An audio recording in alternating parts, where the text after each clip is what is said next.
You know the feeling. The air shifts slightly.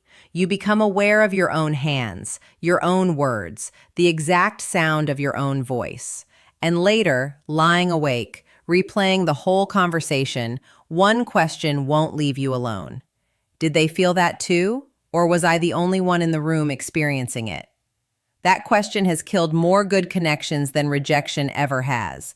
Not because the feeling wasn't real, because nobody ever taught you what to actually listen for. Today, that changes. A signal is not the same as an echo. Here's the mistake almost everyone makes when trying to figure out if someone feels the same way. They go looking for a single sign, one long look, one compliment, one lingering touch. They treat attraction like a traffic light, searching for the one green signal that confirms everything. Here's the problem with that approach. A nice laugh, a long glance, a moment of warmth. On their own, these things can mean almost anything. They can be kindness, good manners, a naturally warm personality. None of that tells you whether something is actually mutual. What actually reveals mutual attraction isn't a single signal. It's whether that signal gets echoed back. Think of it less like a traffic light and more like a call and response, the kind that happens naturally between two people who are both, without planning to, participating in the same unspoken rhythm. One person leans in, the other leans in too. One person goes quiet, the other doesn't rush to fill it. One person reaches out, the other reaches back. A single signal can be performed, misread, or entirely one-directional. An echo can't. It requires two separate nervous systems independently arriving at the same response. That's much harder to fake and far more reliable to trust. What follows are 13 places where that echo tends to show up. Quietly, automatically, long before either of you has said anything about it out loud. 1. The reluctant goodbye. Watch for the conversation that should have ended 10 minutes ago and somehow hasn't. You both have somewhere to be. You both know it. And yet, one more thing gets said, then a response. Then a new thread neither of you needed to start. Nobody's checking the time anymore. The signal here isn't that the conversation is lingering, it's who's extending it. If you're the only one fishing for one more topic, that's not mutual. That's you trying to hold on to something alone. But when the lingering comes from both directions, when you're both saying, oh wait, one more thing, that's two people whose bodies have independently decided they're not ready for this to end yet. This kind of mutual lingering is hard to manufacture because it requires genuine effort from both people simultaneously with no coordination beforehand. 2. The mirror. Watch for movement that syncs without either person noticing. They set their glass down. A few moments later, without thinking about it, you do too. You lean back, they lean back. Someone leans in to say something quietly, and the other person leans in to meet them halfway. Researchers studying nonverbal communication have documented this extensively. When two people feel a genuine pull toward each other, their posture, gestures, and even speech patterns begin to subtly align, almost entirely outside conscious awareness. This is one of the harder signals to fake convincingly. Deliberate mirroring tends to look stiff, slightly delayed, performative. Genuine mirroring is smooth and immediate, two nervous systems quietly agreeing to move through the same space the same way. 3. The eye rhythm. This isn't about prolonged staring. That usually reads as intense or uncomfortable rather than warm. What you're actually looking for is more like a rhythm. They hold your gaze, you hold theirs, one of you breaks away for a second, and then comes right back. Then the other person does the same thing. There's a beat to it, almost like a separate, wordless conversation running underneath the actual one. Eye contact between two people who are genuinely drawn to each other tends to trigger small reward responses in the brain on both sides, which is part of why it keeps happening, on a loop, without either person consciously deciding to make it happen. If it's one-sided, the rhythm breaks. One person keeps returning their gaze, and the other simply doesn't reciprocate the pattern. 4. The keep. Pay attention to what gets remembered and brought back up later unprompted. You mention something small, almost in passing, a neighborhood you live near, a minor worry about your family, and don't think much of it. Then, days later, it resurfaces. Didn't you say you were near that park? How did that thing with your family turn out? This isn't politeness. The brain doesn't retain information evenly. It prioritizes based on perceived importance. And what gets stored long-term tends to be what's been tagged, consciously or not, as worth keeping. Being remembered like this is one of the more reliable indicators that you've registered as significant. The mutual version of this matters most. If they remember your details but you can't recall anything they told you, or the reverse, that's one-directional. Real mutual attraction tends to make both people unusually attentive, both keeping their own version of the same kind of mental file on the other. 5. The comfortable quiet. Most silences between two people who don't have much connection feel like something to fix immediately. A scramble for the next topic. Anything to avoid the discomfort. Mutual attraction produces the opposite.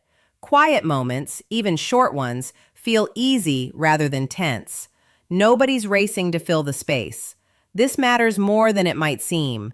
Comfortable silence requires both nervous systems to feel safe enough to stop performing. If you're both genuinely okay sitting in a pause without rushing to break it, that's two bodies independently signaling the same thing. I don't need to work hard here. I just like being near you. That kind of ease rarely shows up this early unless something real is actually beginning to form. 6. The pull. This one shows up in two related ways, proximity and orientation, and both point in the same direction. The first is simple closeness. A chair shifted slightly nearer during conversation. Leaning in to hear better, even when the room isn't loud. Ending up near each other in a group, repeatedly, without either person consciously choosing to move there. The second is subtler, body orientation, even while talking to someone else entirely. In a group setting, watch where feet, shoulders, and chest are actually pointing. People unconsciously orient their bodies toward whoever currently holds the most significance to them, regardless of who they're verbally engaged with in the moment.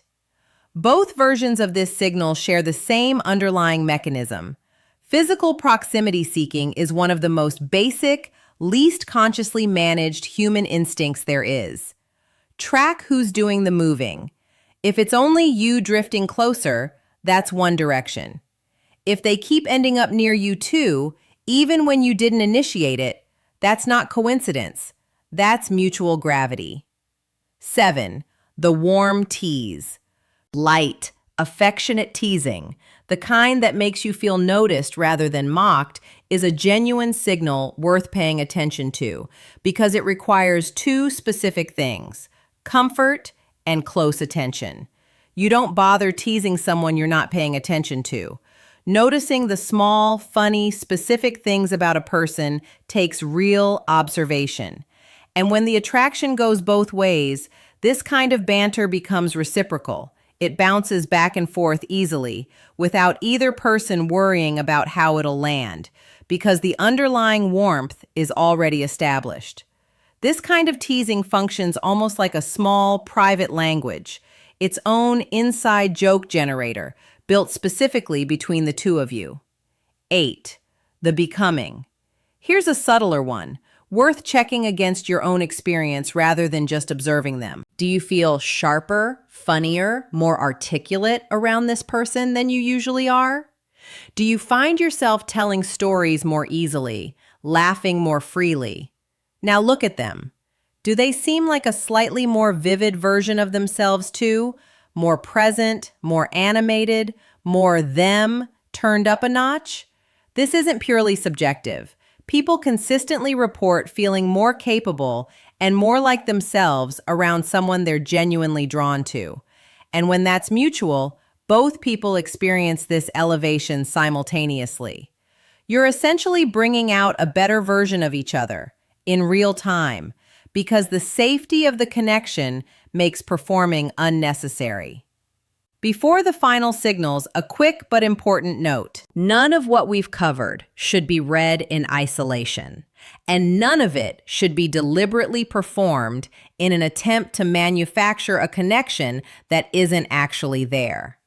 If you try to force eye rhythm or manufacture mirroring on purpose, it tends to look exactly like what it is, effortful, slightly off, missing the ease that makes the real version work. What you're learning to do here is recognize a pattern that's already happening, not engineer one that isn't. The value of all of this is in trusting your own observations more, not performing a checklist at someone. With that in mind, the final signals are some of the most revealing because they're nearly impossible to consciously control. 9. The weight of a name.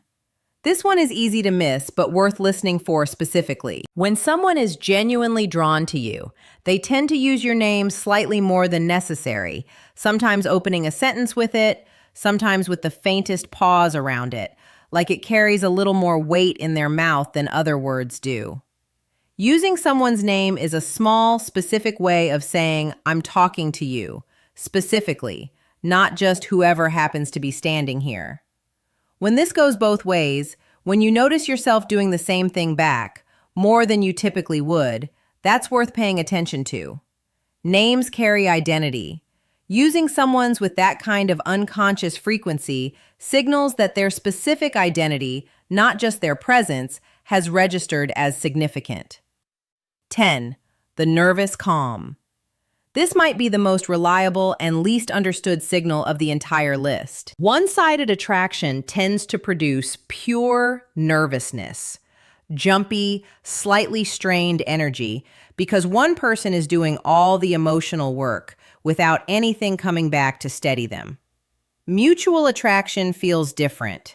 The butterflies are still there. Something does feel like it's happening. But underneath that excitement is an unusual sense of ease. Breathing slows. Shoulders drop. The conversation doesn't feel like effort. It carries itself. This paradoxical state, simultaneously a little nervous and unusually calm, happens because the nervous system is processing two things at once: genuine excitement about something new and genuine safety in the person creating that excitement. When you notice both happening together in the same moment, that combination is hard to manufacture and very reliable to trust. 11. The unprompted reach. Pay attention to contact that arrives without any practical reason behind it. Nothing needed resolving. There was no loose thread from your last conversation. And then, with no prompt at all, something arrives.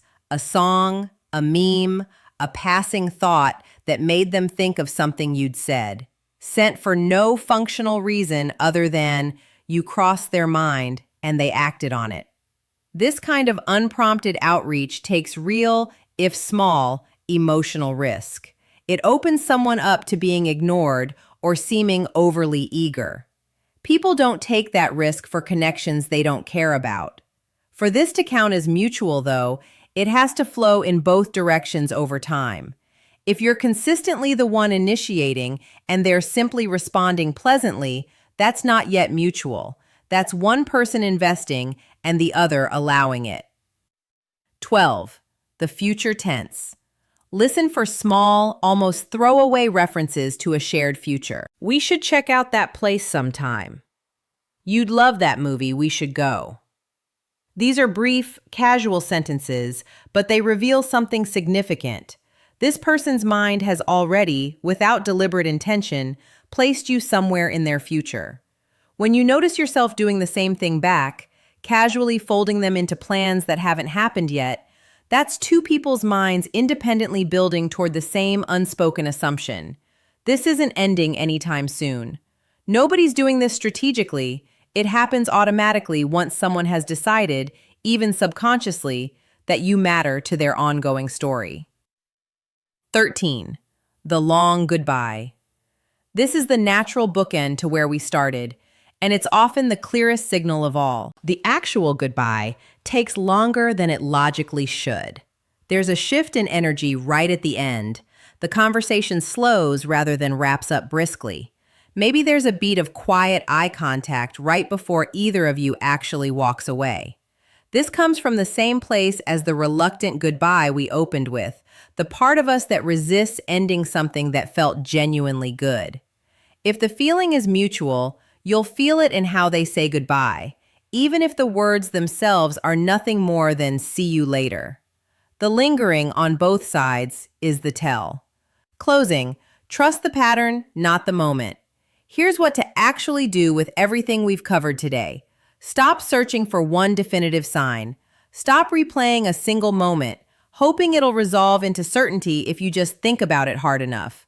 One glance, one text, one comment, none of these mean much in isolation. What matters is the pattern.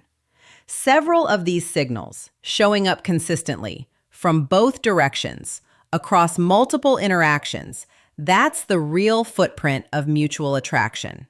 Once you start noticing that pattern, trust what your own observations are telling you over whatever doubt your mind keeps generating to second guess it. Mutual attraction was never a mystery requiring some impossible secret knowledge. It's a natural process that leaves a visible trail in your behavior, in theirs, and in the space between you. And the remarkable part is that neither of you has to say a single word out loud for it to already be true. You just had to know where to listen.